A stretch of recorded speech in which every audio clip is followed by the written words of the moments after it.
The underestimated threat. The Vexian Empire had dominated the galactic stage for over 15 centuries.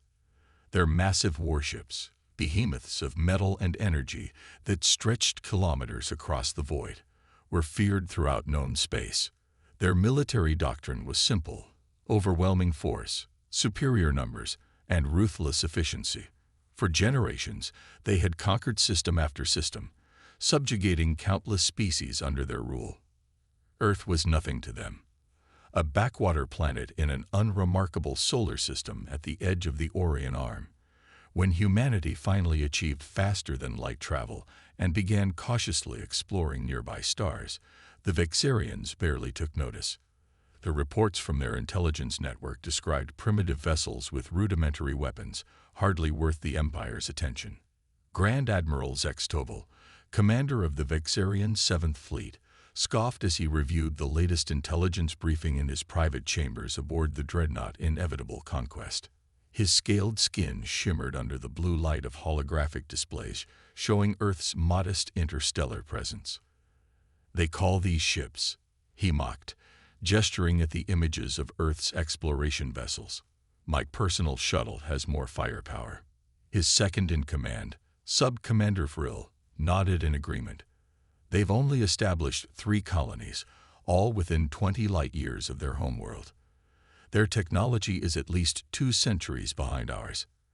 Zextovel dismissed the hologram with a wave of his 4-fingered hand. "Keep monitoring them. When they discover something valuable or expand further into our territory, we'll simply take what we want." What the Vexians didn't know, what their intelligence had failed to uncover, was that humanity had been preparing for this exact scenario ever since they detected the first Vexian signals decades ago. Deep beneath the lunar surface, in facilities hidden from prying eyes and scanning technology, Earth's United Defense Initiative had been developing something unprecedented. Project Phoenix, as it was designated, wasn't about matching the Vexian ship for ship or weapon for weapon. Humanity knew they could never win that race. Instead, they focused on innovation, on creating something that defied conventional warfare doctrine. Dr. Ileana Chen stood in the observation deck overlooking the main assembly bay of the Luna shipyards. Below her, technicians swarmed around what appeared to be a relatively small vessel, barely 200 meters long, with sleek lines and an unusual configuration that resembled no known ship design. "Final system checks are complete," reported Commander James Reeves. Joining her at the viewport, "Phoenix Prototype 1 is ready for deployment." Ileana nodded, her expression solemn. "And the others? Prototypes 2 through 5 are at 92% completion. They'll be ready within the month." She turned to face him, her eyes reflecting the determination that had driven the project for 15 years. "It won't be enough time. The Vexians are moving into the Proxima system. Our colony that reported contact yesterday." Reeves frowned. "They were supposed to be at least a year away from our territory. Their expansion is accelerating.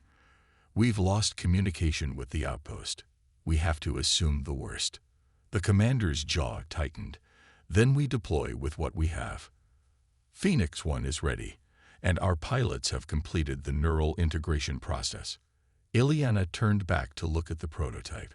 It didn't appear impressive, not by conventional standards. It didn't bristle with weapon ports or project an aura of brute strength like Vexian warships. But appearances were deliberately deceiving. "The Council has given authorization," she said quietly. "Operation First Strike begins tomorrow." 3 days later, a Vexian patrol fleet entered the outskirts of the Sol system.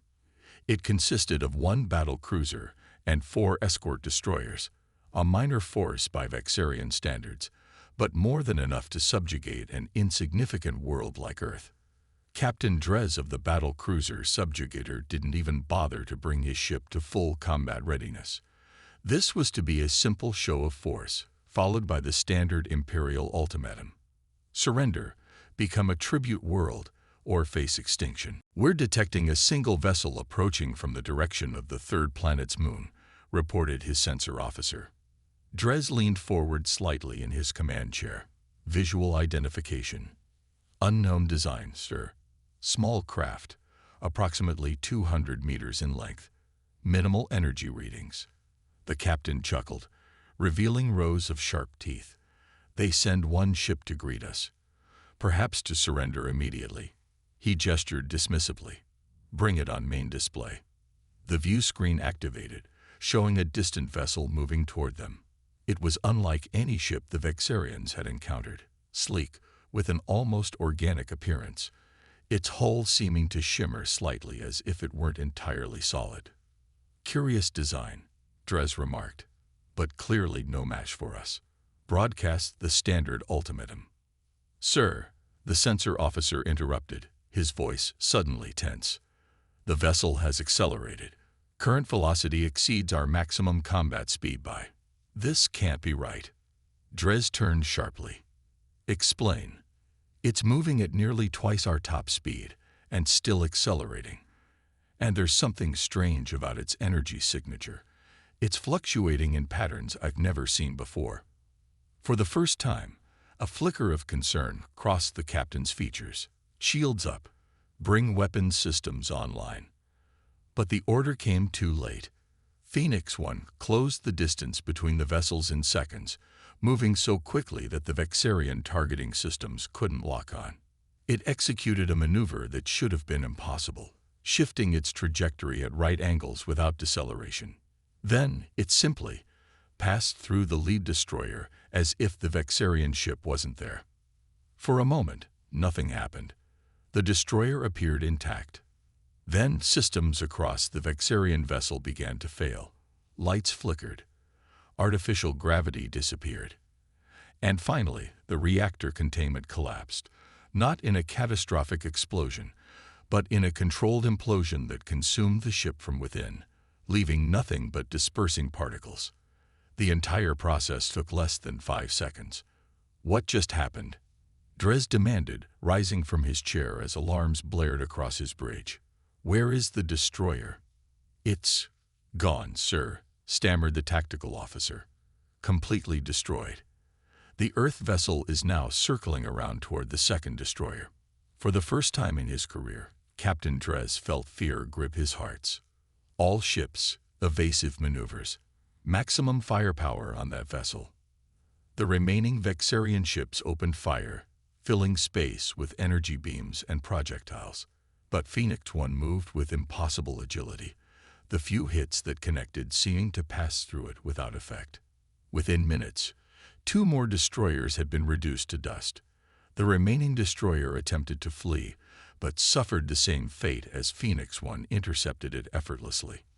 On the bridge of the subjugator, chaos reigned. Officers shouted contradictory reports as systems failed throughout the ship. The main reactor was fluctuating wildly, and weapons systems were offline. How is this possible? Dres roared. It's one ship, one primitive human vessel.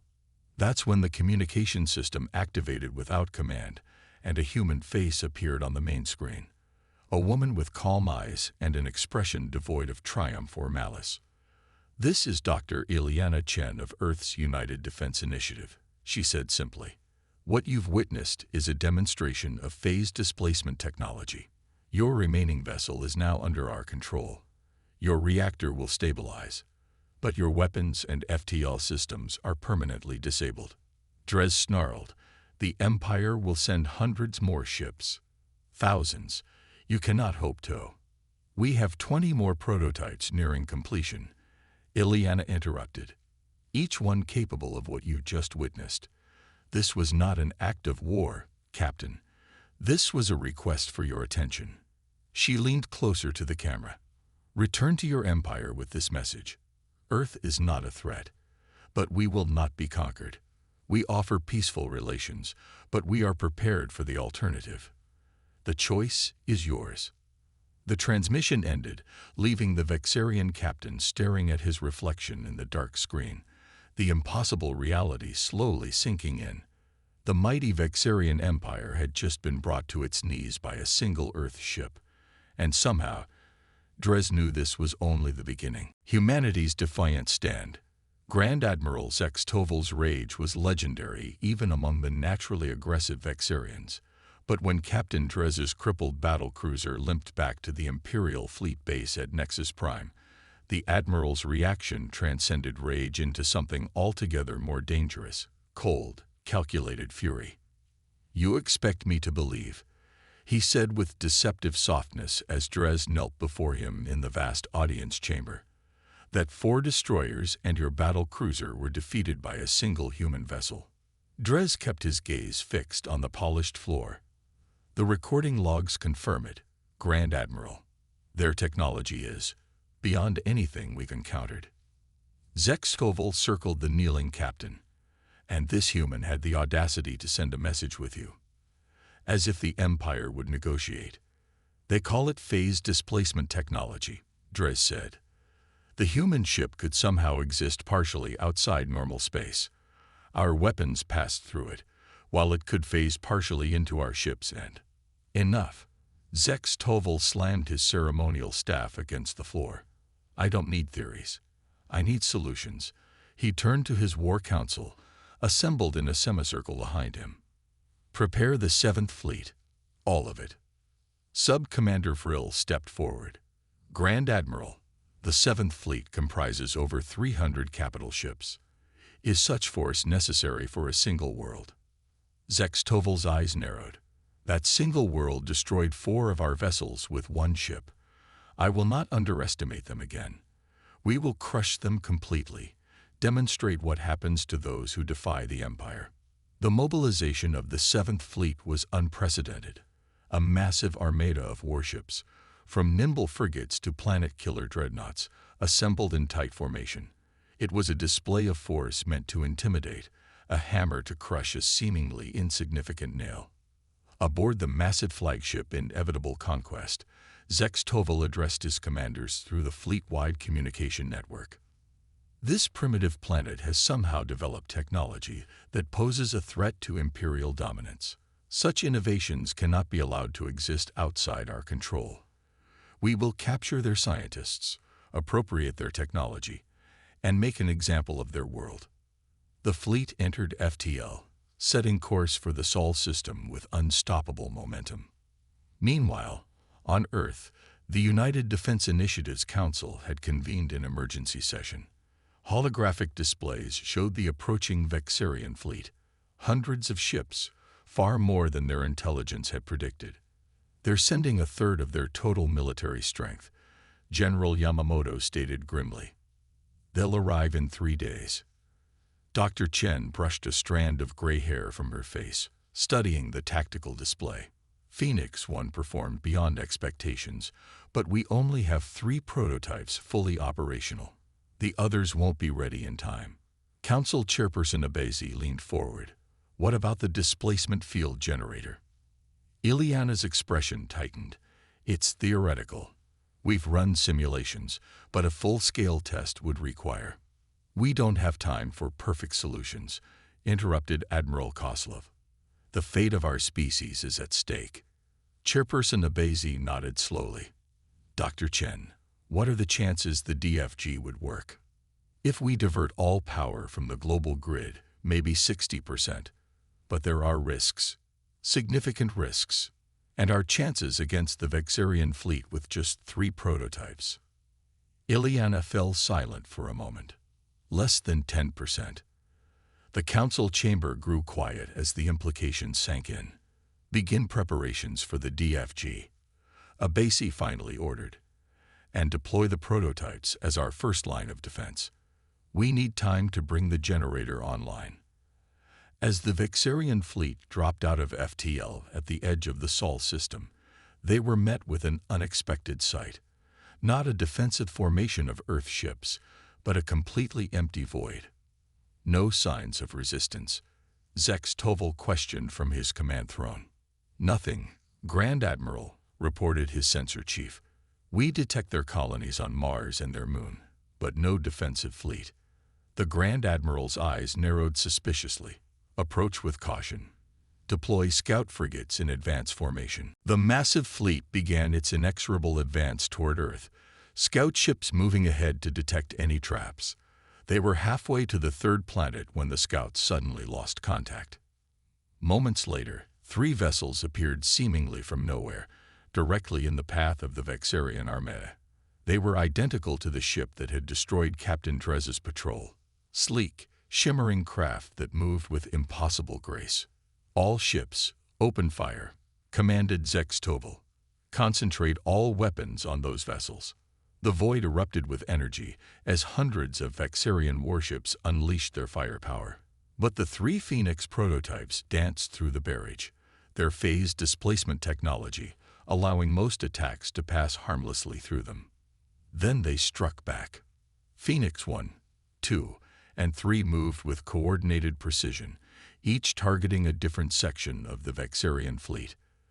They phased partially into enemy vessels, disrupting critical systems before withdrawing, leaving disabled ships in their wake rather than destroying them outright. Zextoval watched in mounting horror as ship after ship fell silent, weapons and engines disabled. But the sheer number of Vexian vessels meant the 3 prototypes couldn't neutralize them all. "They're tiring," he observed as the human ship's movements became less fluid. "Their technology must have limitations. Press the attack." The remaining operational Vexian ships tightened their formation, concentrating their fire in predictive patterns that forced the Phoenix prototypes to expend more energy evading. Slowly but surely, the 3 human vessels were being cornered. Phoenix 2 took a direct hit from a concentrated barrage, its phase field fluctuating visibly. A second hit disrupted the field entirely, leaving the ship vulnerable. Within seconds, it was vaporized by Vexian fire. "Yes," Zextoval exclaimed, pounding his armrest. "They can be destroyed. Continue the assault." Phoenix 1 and 3 fought on valiantly, but against the remaining might of the 7th Fleet, they were outmatched. Phoenix 3 was the next to fall, crippled by a lucky shot that penetrated its phase field at a moment of vulnerability. With grim determination, Phoenix 1 continued fighting alone, drawing ever closer to Earth as if in retreat. The Vexian fleet pursued, sensing victory. "We have them now," Zextoval gloated as his flagship led the charge toward the blue planet. "Once we've destroyed their last ship, we'll begin the planetary bombardment." What the Grand Admiral didn't realize was that Phoenix 1 wasn't retreating. It was leading the Vexian fleet into position. On Earth, Dr. Chen stood in the Global Control Center, surrounded by banks of monitors. Engineers worked frantically at their stations as power from every major grid on the planet was diverted to a single purpose. "Displacement field generator at 89% capacity," reported one technician. "Phoenix 1 has the fleet in optimal position." Ileana opened a secure channel to the lone prototype. "Commander Reeves, status." James Reeves' voice came through, strained but determined. "Phase field failing.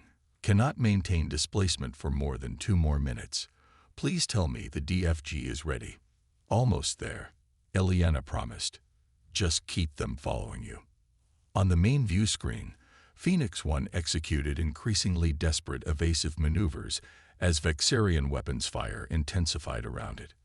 Several glancing hits had already compromised parts of its hull. "DFG at 95% capacity," called out the lead engineer. 30 seconds to minimum operational threshold." Ileana watched anxiously as Phoenix 1 took another hit, tumbling briefly before regaining control. "James, I know," came his calm reply. "Just make it count, Ileana." The Vexian fleet, sensing victory, closed in for the kill. Over 200 remaining warships formed a hemisphere around Phoenix 1, cutting off all escape routes. On the inevitable conquest, Zextoval stood from his command throne, savoring the moment. "All ships, final barrage," he ordered. "Erase this human abomination from existence." As hundreds of weapon systems locked onto Phoenix 1, the space around Earth seemed to ripple, like the surface of a pond disturbed by a stone. "DFG at full power," shouted the engineer. "Field expanding now." Dr. Chen gave the command. "Activate displacement field." From the planet's surface, an invisible wave of energy expanded outward, not a weapon in the conventional sense, but something far more profound. The displacement field generator was the culmination of the same technology that powered the Phoenix prototypes, but on a planetary scale. It didn't attack the Vexian ships directly. Instead, it shifted a spherical volume of space partially out of phase with the normal universe. The effect was immediate and devastating. Vexian ships caught in the field found their carefully calibrated systems failing catastrophically.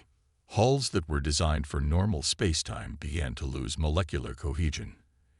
Energy weapons discharged randomly or imploded within their housing. Phoenix 1, already designed to operate in phase-shifted space, remained intact as it quickly retreated toward Earth.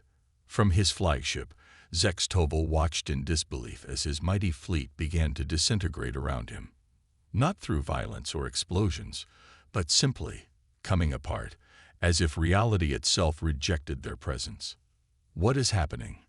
he demanded, his voice cracking with fear for the first time in his long, brutal career. "All ships, retreat. Full reverse thrust." But it was too late. The displacement field continued to expand, engulfing ship after ship. Some managed to activate their FTL drives in desperate attempts to escape, tearing themselves apart in the process. Others simply dissolved into their component particles as the phase difference became too great for their molecular structures to remain coherent. The inevitable conquest, the mightiest warship in the Vexian Empire, suffered the same fate, as the command deck disintegrated around him. Zextoval's last sight was of Earth hanging serenely in space, untouched and defiant. When the displacement field finally dissipated, nothing remained of the Seventh Fleet except scattered debris and a handful of damaged ships that had been at the very edge of the effect. On Earth, celebrations were tempered by the knowledge of what they had done, and what it meant for humanity's future in the galaxy. The Vexian Empire would not take this defeat lightly. They would return, perhaps with their entire fleet. But Earth would be ready. The phase displacement technology had proven more effective than anyone had dared hope, and with the data gathered from the confrontation, improvements were already being designed. 2 months later, a single Vexian diplomatic vessel approached Earth under a flag of truce. It carried not threats of retaliation, but the first peace envoy in the Empire's history. The message was clear. The Vexians respected strength above all else, and Earth had proven stronger than anyone could have imagined. Dr. Ileana Chen, now serving as Earth's chief diplomatic advisor, met the Vexian delegation in the newly constructed orbital conference center. The alien diplomats, so accustomed to dictating terms from a position of absolute power, found themselves in the unprecedented position of requesting an alliance. "The galaxy is changing," the Vexian ambassador stated. "Your technology has shifted the balance of power.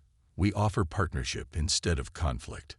Ileana studied them carefully, remembering all those who had sacrificed to bring them to this moment, including Commander Reeves, who had barely escaped with his life in Phoenix 1. "Partnership requires mutual respect," she replied. "But it is possible. Humanity doesn't seek conquest, only the right to determine our own destiny." As the negotiations began, ships from a dozen curious alien civilizations gathered at the edges of the Sol system, some fearful, others hopeful that the Vexian Empire's dominance was finally being challenged. Humanity had emerged onto the galactic stage, not as a conquered species, but as a power to be reckoned with.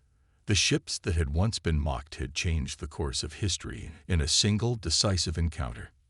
And this was only the beginning.